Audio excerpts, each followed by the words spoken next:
옆 사람 바라보고 인사했으면 좋겠습니다. 나이를 거꾸로 먹으시네요. 네, 네. 여러분 새해가 되면 우리 모두가 다 특별히 여성분들이 결심하는 게 있죠.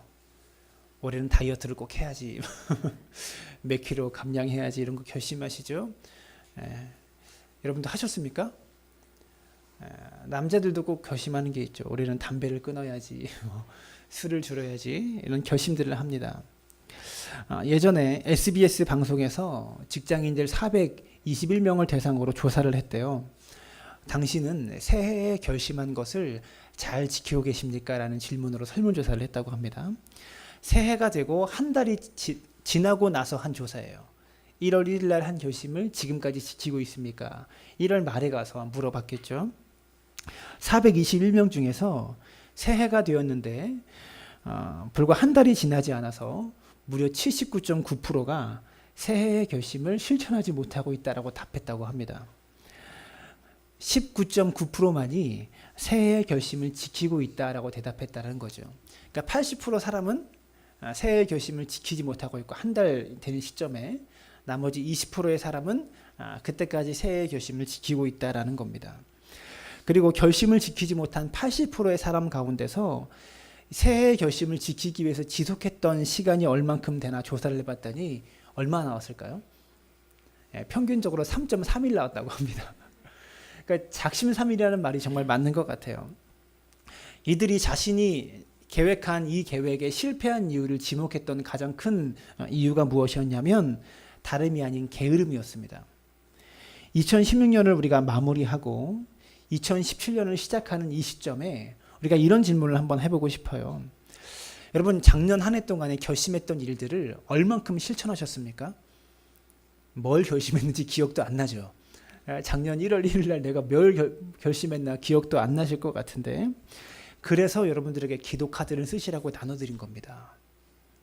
그래서 기도 카드를 작성하셔서 교회 하나는 저에게 주시고 또 하나는 여러분들의 성경책에 끼고 다니시면서 늘 이 제목을 붙잡고 기도하는 한 해가 되어지기를 바랍니다. 오늘 이 시간 2017년 우리 삶에 2017년 한 해도 쉽지 않은 시간들이 될 거라고 우리가 모두 예상하죠. 국가적으로도 우리 개인적으로도 여러 가지 어려운 삶의 일들이 많이 있을 겁니다. 마음 단단히 먹으시고 오늘 말씀을 통해서 2017년 한 해 동안에는 게으름을 좀 이길 수 있는, 나태함을 이길 수 있는 그런 한 해가 되어지기를 바랍니다. 그리스도인들은요 거룩한 삶을 살아가야 되고 이 땅에서 열매 맺는 삶을 살아가야 됩니다.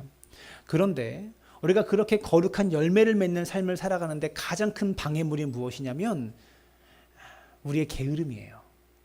게으름 때문에 열매를 맺지 못할 때가 참 많이 있다는 겁니다. 옛날에 왕조 시대 때 보면 왕들이 자객들에 의해서 암살을 당해요. 그런데 어떤 암살 방법이 있냐면 그 왕의 측근들을 통해서 음식에다가 소량의 독을 타는 거예요. 그래서 계속적으로 이 독을 음식에 조금씩 넣음으로 서서히 왕이 이 독 때문에 죽어가게 만들었다고 합니다. 게으름이야말로 우리 그리스도인들이 그렇게 서서히 죽어가게 만드는, 은밀하게 죽어가게 만드는 치명적인 독과 같은 일이 아닐까 저는 그렇게 생각합니다. 이렇게 게으름이라는 것이 심각한 대적임에도 불구하고 실제로 많은 성도님들이 게으름이 얼마나 심각하고 무서운 죄인가를 깨닫지 못하고 있다는 겁니다. 게으름이라는 것을 그 사람의 성향이나 성격이나 뭐 그런 것으로만 사람들이 생각하지 심각하게 게으름에 대해서 고민하고 이것이 죄라는 것을 깊이 느끼고 있지 못하다라는 거죠. 성경에 보면 마태복음 25장에 예수님께서 악한 종에 대해서 말씀하십니다. 근데 뭐라고 말씀하시냐면 악하고 게으른 종아라고 말씀하십니다. 책망하실 때, 무익한 종을 책망하실 때 악하고 게으른 종아라고 책망하시다라는 거예요. 악한 것과 게으른 것이 연결되어 있다는 거예요. 무슨 말입니까? 게으른 것이 악한 것이다. 게으름은 악이다라고 말합니다. 반면에 칭찬하실 때는요, 착하고 충성된 종아라고 칭찬하십니다. 착한 것은 무엇입니까? 충성된 것, 부지런한 것, 이것을 예수님께서 인정하시고 착하다라고 말씀하신다라는 거죠. 악한 것이 곧 게으름이고 착한 것이 충성되고 부지런한 것임을 기억할 수 있게 되기를 부탁을 드립니다. 게으름이라는 것은요, 대표적인 죄예요. 대표적인 악입니다. 우리가 이것을 관가하고 지나가서는 안 된다는 거죠. 사탄은요, 우는 사자처럼 그리스도인들을 삼키려고 기다리고 있습니다.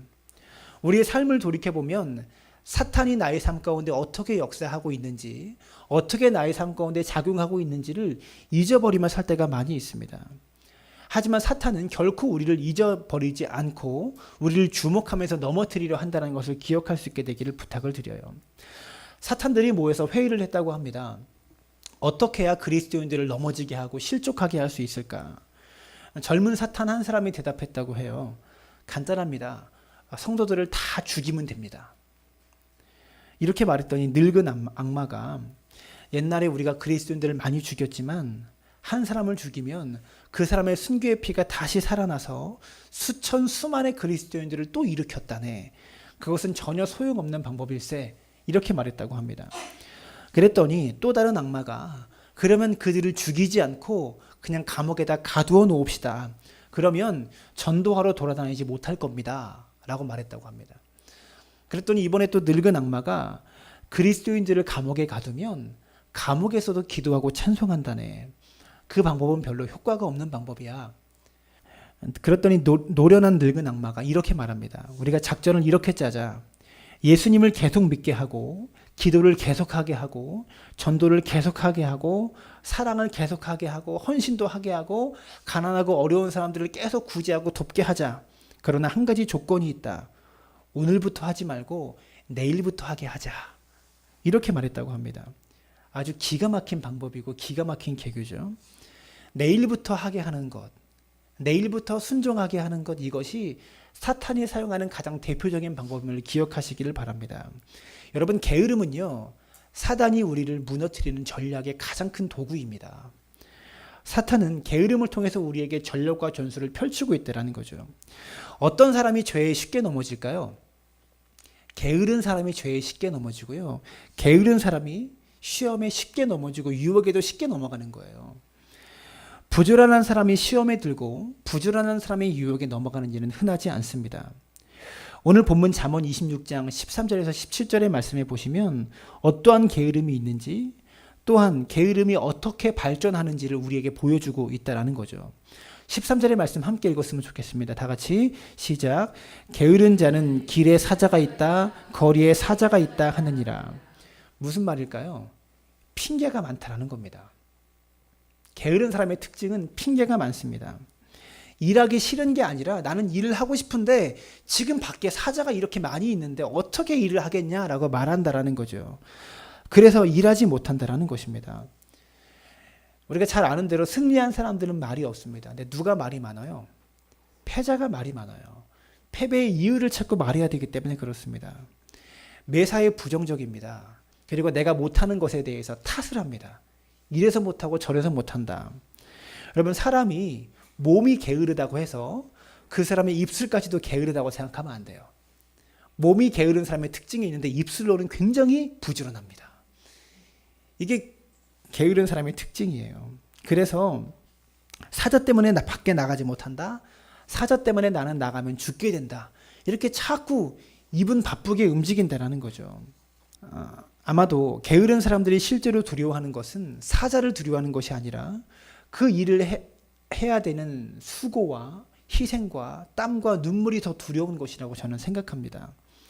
게으른 자는요, 늘 부정적으로 말하면서 할 수만 있으면 그 일이 안 되기를 바라면서 이야기합니다.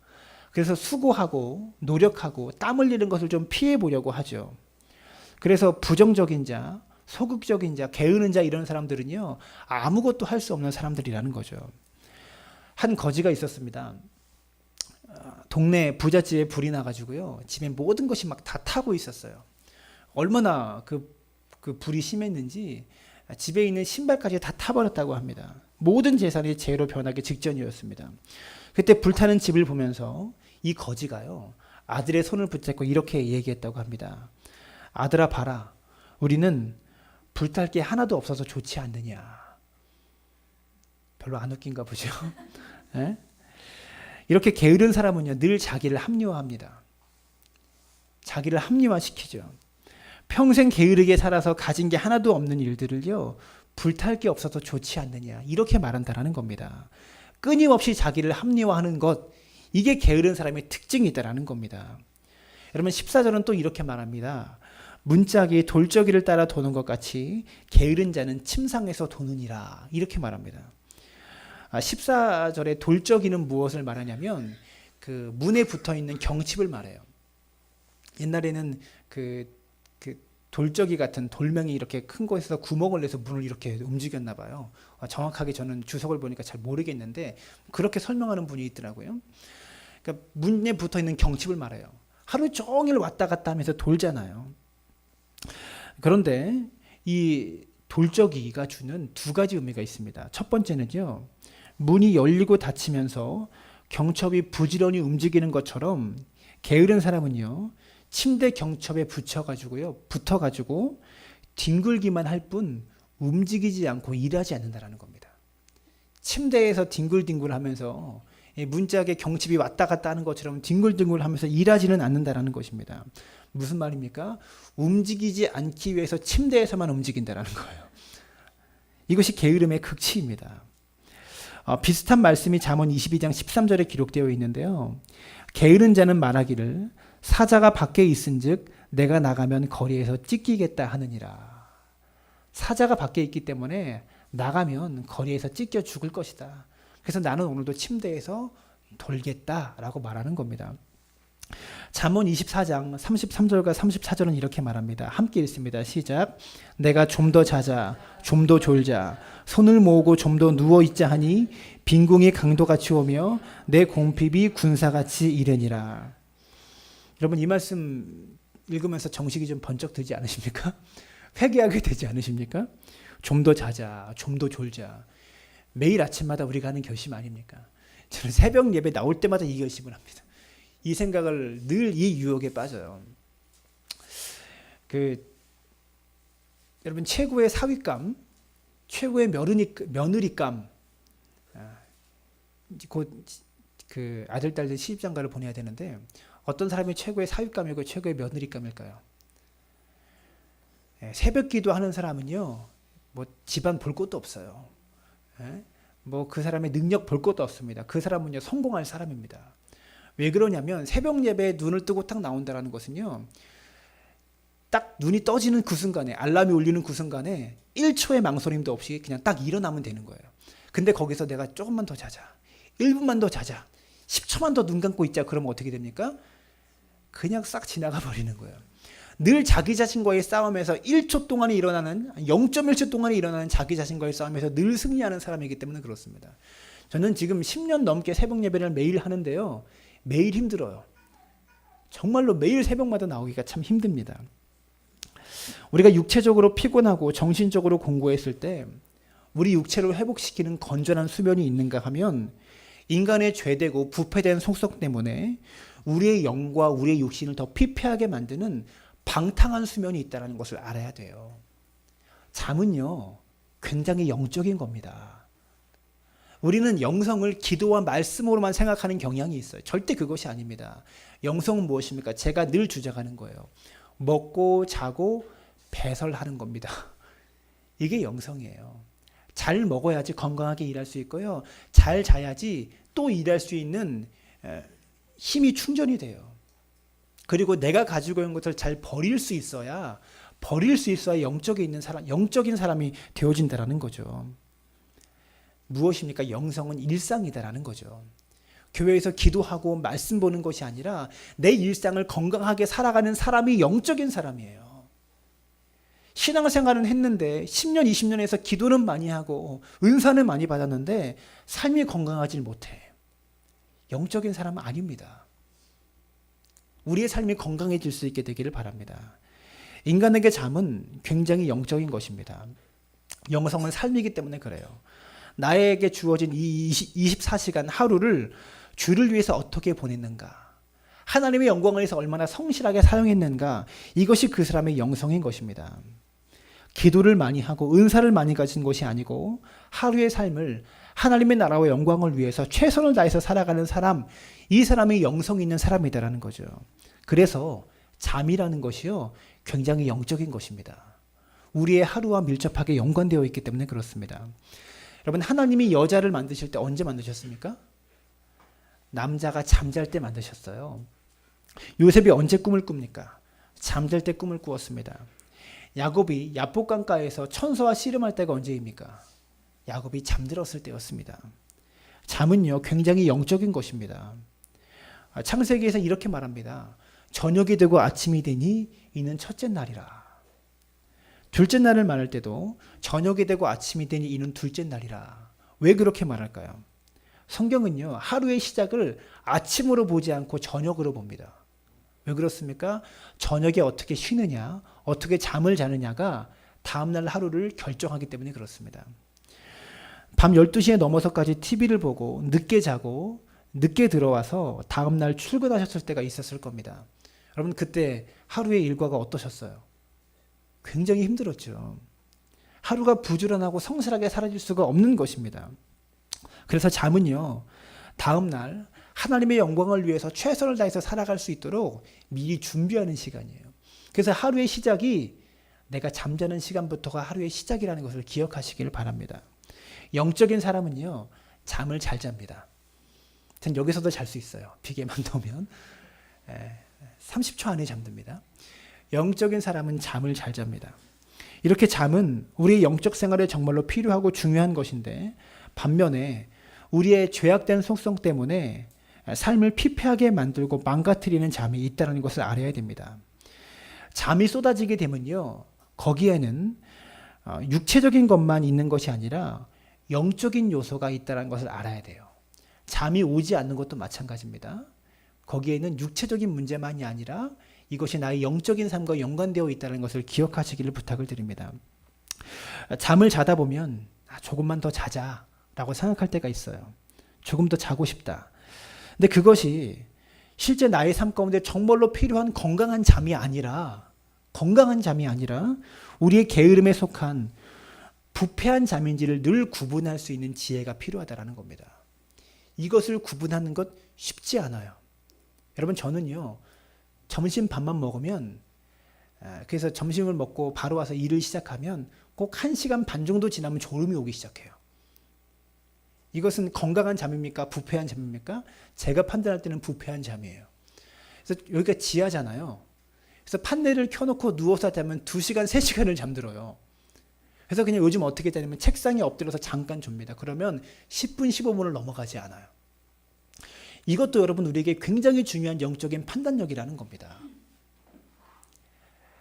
이것이 나에게 영적인 잠인지 육체적인 잠인지를 판단할 수 있는, 여러분, 영적인 지혜가 있어야 되고요. 그것을 판단하기 위해서는 우리가 늘 영적으로 깨어 있어야 한다는 것이죠. 여러분, 14절이 주는 두 번째 의미는, 이 돌적이가 주는 두 번째 의미는 뭉짝에 붙어있는 경칩처럼 바쁘게 일은 하는데 아무 의미 없이 일만 반복하는 것 또한 게으름이다라고 말하는 거예요. 여러분, 경칩이 바쁘게 움직이잖아요. 오늘도 주일 예배 드리는데 문이 수도 없이 왔다 갔다 했습니다. 근데 아무런 목적 없이 바쁘게만 움직인다는 것이죠. 일정한 궤도를 움직이는 경초처럼, 시계추처럼 하나님의 영광을 향한 목적과 의미를 상실하고 하나님의 영광을 생각하지 않고 그저 바쁘게만 살아가는 것, 분주하게 살아가는 것, 쳇바퀴 돌듯이 바쁘게는 사는데 방향성이 없는 것, 이건 역시 게으름이다라고 말하고 있는 것입니다. 아무 질문도 없이, 아무 생각 없이 부지런하게만 살아가는 게으름, 그런 게으름이 있다는 것을 알아야 됩니다. 정말 열심히 살긴 살아요. 자기중심적으로 자기 이익만을 위해서 분주하게 살아가는 것, 이거 역시 게으름이다라는 거죠. 여러분, 혹시 신앙생활 하면서 우리가 이런 게으름에 빠지고 있지 않은지를 돌아볼 수 있기를 바랍니다. 힘들게 살죠. 바쁘게 살죠. 그런데 목표가 없어요. 방향이 없다라는 거예요. 이건 역시 치명적인 게으름입니다. 하나님께서 우리 안에 어떻게 일하신다고요? 어저께 송구영신 예배 때 함께 말씀을 나눴죠. 어떻게 일하신다고요? 계시로 일하시는 게 아닙니다. 오늘 여기까지 올 때 너 어떤 옷 입고 가라 계시 받고 오셨습니까? 버스 타고 와라, 택시 타고 와라 계시 받고 오셨습니까? 그런 거 아니에요. 내가 입고 싶은 옷 입었고 내가 타고 싶은 거 타고 왔습니다. 여러분 식사를 할 때 오늘 김치찌개 먹을 거 된장찌개 먹을 거 하나님께서 말씀하십니까? 내가 하고 싶은 거 내가 먹고 싶은 거 먹습니다. 우리가 그리스도인들이요. 하나님 나의 삶을 인도해 주시겠지. 세세하게 나의 삶을 지도해 주시겠지. 그러면서 하나님의 인도하심을 구합니다. 그게 믿음이 있는 말인 것처럼 보여요. 믿음이 있는 말입니다. 그러나 대부분 우리의 삶은 그냥 내가 하고 싶은 대로 살아요. 그러면서 하나님 나의 삶을 인도해 주세요. 지도해 주세요라고 기도합니다. 그래서 우리가요. 자가당착에 빠지는 거예요. 사는 건 내 마음대로 살면서 하나님의 지시하심을 구하고 있어요. 하나님은 어떻게 우리 삶 가운데 지시하시는 줄 아세요? 우리 마음에 소원을 주시면서 하나님께서 지시하시는 거예요. 우리 마음에 소원을 너희 안에서 마음에 소원을 두고 자기의 기쁘신 뜻을 위하여 행하신다라고 말씀하고 있어요. 하나님께서 어떻게 일하시냐면 우리 안에 소원을 주시는 일을 지금도 하고 계시는 거예요. 마음의 소원을 따라 움직인다라는 겁니다. 삶의 방향을 마음의 소원을 가지고 설정할 수 있는 믿음이 필요하다는 거예요. 근데 이것을 설정하지 못해요. 이 목표를 정하지 못해요. 이게 게으름입니다. 분주하게 살아가지만 사랑하는 여러분, 바쁘게 사는 거 중요합니다. 그러나 방향성이 없다면 그건 역시 치명적인 게으름이라는 것을 기억할 수 있기를 바랍니다. 우리가 신앙생활 처음 했을 때와 지금을 비교해 보시면 우리가 얼마나 영적으로 성장하고 있는가, 이것을 우리가 깊이 생각해야 됩니다. 무수하게 많은 부흥회와 집회를 통해서 은혜를 많이 받았습니다. 그리고 여러분 많이 울었을 겁니다. 많이 우셨을 겁니다. 그런데 우리가 운만큼 변화받지 못하고 있다는 것 또한 사실입니다. 부흥회를 통해서 반짝 은혜는 받았는데 그 은혜가 며칠 가지 못해요. 말씀을 통해서 은혜를 받고 확신을 받았는데 그 확신과 결단이 며칠 가지 못합니다. 그래서 다시 예전의 삶으로 회귀하는 모습을 우리가 수도 없이 발견했지 않습니까? 그런데 이런 일들이 자꾸 반복되면 이제는요, 은혜를 받는 게 부담스러워요. 여전히 옛날의 삶을 버리지 못하고 은혜를 받았는데 결단을 했는데 예전의 삶을 버리지 못하는 자신의 모습을 보면서 은혜를 받는 것이 부담스러워질 때가 있습니다. 은혜 받는 것에 대해서 거부감을 가질 때가 있어요. 그리고 나아가서는 회의가 들고요. 의심하기까지 합니다. 이것이 문제입니다. 베드로후서 2장 22절은 이렇게 말합니다. 참된 속담에 이르기를 개가 그 토하였던 것에 돌아가고 돼지가 씻었다 더러운 구덩이에 도로 누웠다 하는 말이 그들에게 응하였도다. 개가 토하였던 것을 다시 먹고 돼지가 씻었는데 더러운 구덩이에 다시 들어가는 모습을 그리스도인들의 삶 가운데 보여주고 있다는 거예요. 뭐 때문에? 게으름 때문에. 우리가 기도와 말씀만 영성이라고 생각했기 때문에 그렇습니다. 여러분, 게으름은요 절대로 영적으로 살지를 못한다는 거죠. 잠언 26장 15절에 이렇게 말합니다. 함께 읽습니다. 시작. 게으른 자는 그 손을 그릇에 넣고도 입으로 올리기를 괴로워하느니라. 그릇에 음식이 가득한데 그것을 손에 넣고도 음식을 꺼내서 입으로 넣기를 괴로워한다는 거예요. 일해야 되니까. 대단한 게으름쟁이죠. 여러분, 세상에서 게으름으로 말하면 최고인 사람이 있었다고 합니다. 이 사람이요, 아내의 친구가 이제 상을 당해서 아내가 장례식에 참석하기 위해서 먼 친구의 집으로 떠나야만 했다고 합니다. 아내가 잠시 집을 비워야 한다는 말을 듣고 이 남편이 걱정이 돼가지고요, 아내를 보내주지 않는 겁니다. 왜 걱정했을까요? 아내가 뭐 다칠까봐, 먼 길을 떠나서 아내가 힘들까봐 걱정한 것이 아니라 아내가 없으면 이 남편은 자신이 밥을 차려 먹지 못하기 때문에 아내가 떠나는 것을 반대했다고 합니다. 그래서 아내가 궁리를 하였습니다. 주먹밥을 만들어서 남편의 몸에다 이렇게 조금씩 다 붙여놓으면 남편이 부엌에 가지 않고 밥풀을 떼가지고 배고프면 먹으면 되니까 몸에다 좀 붙여놓고 가자라고 생각해서 주먹밥을 만들어서 남편의 몸에다가 덕지덕지 다 붙여놓았다고 합니다. 그랬더니요, 돌아와 보니 남편이 굶어 죽었다고 합니다. 왜 굶어 죽었을까요? 이 남편이 잠언의 말씀처럼 음식을 손에 넣고 입으로 올리기를 괴로워해가지고요, 입 주변에 있는 주먹밥만 혀로 막 떼어 먹으려고 하다가 굶어 죽었다고 하는 거죠. 말도 안 되는 이야기입니다. 네. 근데 이 이야기가 다른 사람의 얘기가 아니라 실제로 나의 이야기예요. 내 이야기입니다. 손을 조금만 써서 주먹밥을 잡아 먹으면 되는데 그게 귀찮아서 안 하는 거예요. 여러분 한 주간 살아오시면서 성경책을 주일날 가져오지만 늘 내 주변에 있는 이 성경책을 손으로 딱 펼쳐놓고 5분이라도 읽으십니까? 아니 5초라도 읽으십니까? 교회 외에, 교회에서 우리가 본문을 읽는 시간 외에 일주일 동안, 일주일에 5분, 5초는 읽죠 여러분. 에? 많은 사람들이 주일날 예배를 드리고 집에 돌아가면 성경책 끝나자마자 휙 던져놓고 다음날 주일날 되면, 다음 주 주일날 되면 그냥 먼지만 탁 털어서 그냥 가지고 옵니다. 그래서 훅탁교인이라고 하죠. 훅 탁 그래서 가져오는 이런 성도들이 많이 있어요. 주먹밥을 손으로 떼어 먹지 못해서 죽어버린 이 사람이 남의 얘기가 아닌 것입니다. 내 주변에 늘 하나님의 말씀이 가득한데 이 말씀을 펴서 보지 못하는 거예요. 영의 양식은 하나님의 말씀을. 한 랍비가 제자에게 질문을 받았습니다. 선생님, 진리는 아무데나 있다면서요. 랍비가 말합니다. 그렇지, 진리는 아무데나 있다네. 그러면 저 길바닥에 돌처럼 널브러져 있는 것도 진리입니까? 라고 물었다고 합니다. 랍비가 대답합니다. 그렇다네. 진리는 어느 곳에나 널려 있다네. 제자가 묻습니다. 그러면 사람들이 왜 진리를 터득하지 못할까요? 왜 진리를 깨닫지 못할까요? 랍비가 말합니다. 그것은 간단하다네. 사람들이 허리를 굽히기 싫어하기 때문이지. 사랑하는 여러분, 우리의 허리를 굽혀서 진리의 돌멩이를 주스면 되는데 우리가 그것이 귀찮아서 하지 않는 거죠. 너희가 구하라 그리하면 구할 것이요, 찾으라 그리하면 찾을 것이요, 문을 두드리라 그리하면 너희에게 열릴 것이니. 이 말씀 믿습니까? 믿으십니까? 정말 믿으신다면 한 주간 살아오시면서 얼마나 기도하고 계십니까? 얼마나 하나님께 간구하고 구하고 계십니까?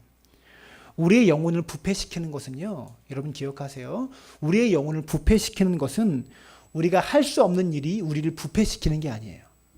내가 할 수 있는데도 그 일을 안 하는 것이 우리의 영혼을 부패시킨다라는 거예요. 게으름은요, 일종의 중독이고 늪입니다. 늪에 한번 들어가면 거기에서 빠져나올 수가 없는 거예요. 그래서 게으름은요, 아예 싹부터 잘라내야 한다라는 것이죠. 게으름을 몰아내기 위해서 하면 된다, 이런 각오를 다지는 것만으로 충분하지 않습니다. 우리는요, 하면 된다라는 각오를 다지는 것이 아니라 왜 이것을 해야 되는가, 무엇을 위해서 이것을 해야 하는가, 구체적인 목표와 구체적인 방향을 세워야 한다는 겁니다. 그래야 게으르지 않게 살 수 있어요. 구체적인 삶의 목표와 방향을 설정해야 게으름에서 벗어날 수 있는 것입니다. 여러분, 열정적인 사람이 어떤 사람일까요? 열정적인 사람은 부지런한 사람을 열정적인 사람이다라고 말하는 거예요. 2017년에 목표와 방향을 세울 수 있게 되기를 바랍니다. 그리고 그 목표를 이룰 수 있는 구체적인 일들을 계획하시기를 부탁을 드립니다. 그리고 열심히 실천하십시오. 부지런히 사십시오. 그래야 여러분의 삶에 열정이 생깁니다. 무엇을 위해서 간절하게 기도한다면 그것을 위해서 열심히 노력하고 부지런하게 살아야지만 기도할 자격이 있는 거예요. 노력하고 부지런하게 살지 않고 그것을 달라고 기도하는 것, 기도할 자격조차 없는 겁니다. 내가 게으르면서 그것에 대해서 간절하게 기도할 수 없다라는 거죠. 열심히 노력해야 기도할 수 있고요, 열심히 노력해야 응답받을 자격이 생긴다라는 겁니다. 그리고 하나님께서 그래야 우리에게 무엇을 도와주셨는지를 깨닫게 되어진다라는 겁니다. 제가 전에도 이 예화를 든 적이 있는 것 같은데요. 구스토프 말리라는 사람이 있습니다. 독일의 작곡가 겸 지휘자입니다.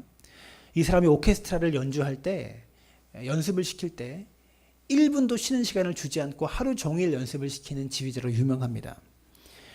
역시 오페라를 준비하면서 연습을 하고 있는데 구스타프 말러라는 사람이 단원들에게 자기에게 1시간만 달라고 했습니다.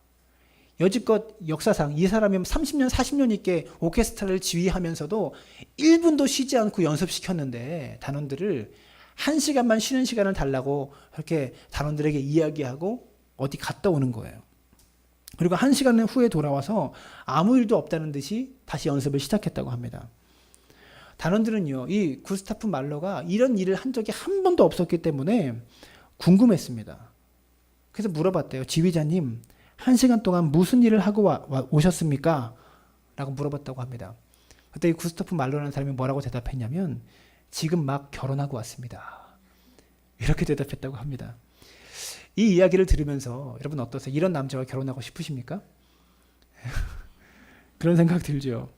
결혼하고 싶지 않을 거예요. 근데 저는요, 이게 도전이 되더라고요. 도전이 되더라고요. 자신의 일을 사랑하고 자신의 음악을 사랑하고 자기가 가는 길에 대해서 대가라는 사람이 이 정도의 집중력이 있구나. 자신의 방향과 자신의 길에 대해서 이 정도의 집중력이 있구나. 이것을 보고서 도전이 되더라고요. 나는 목회를 어떻게 하고 있나. 자신의 일에 대해서 대가는요, 이 정도의 집중력이 있는 거예요. 이 열정을 여러분과 제가 사모할 수 있게 되기를 바랍니다. 구스타프 말러보다 열정적인 사람이 성경에 있습니다. 사도 바울입니다. 사도 바울이 베스도 앞에서 재판을 받을 때 베스도가 크게 소리쳐 이렇게 말합니다. 바울아, 내가 미쳤도다. 내 많은 학문이 너를 미치게 한다. 라고 바울에게 말합니다. 그때 바울이 이렇게 말합니다. 이렇게 결박한 것 외에는 나와 같이 되기를 저는 원합니다. 이렇게 결박돼서 죄수의 신분으로 있는 것 외에는 나처럼 미치기를 원합니다. 라고 그리스도인들에게 이야기했다라는 겁니다. 여러분, 우리가 기왕 예수 믿는 거 주님께 한번 미쳐볼 수 있게 되기를 바랍니다. 열정적으로 신앙생활을 1년 동안 할 수 있게 되기를 바라고 여러분의 일터에서 영성인의 삶을 살아갈 수 있게 되기를 부탁을 드립니다. 마지막으로 빌립보서 3장 12절부터 14절까지의 말씀을 읽었으면 좋겠습니다. 빌립보서 3장 12절부터 14절 시작. 내가 이미 얻었다 함도 아니요 온전히 이루었다 함도 아니라 오직 내가 그리스도 예수께 잡힌 바 된 그것을 잡으려고 달려가노라.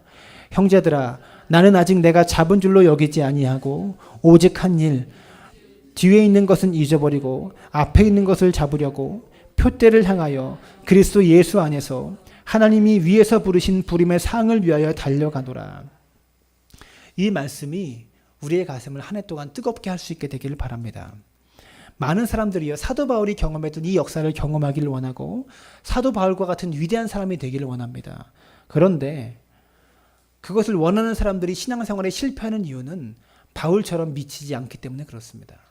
바울처럼 열정적으로 부지런하게 살지 않기 때문에 그렇습니다. 바울은 자신의 삶에 대한 엄청난 집중력이 있었습니다. 이 집중력, 삶의 방향성을 포함한 집중력, 우리가 가질 수 있게 되기를 부탁을 드립니다. 마틴 루터가 이런 말을 했습니다.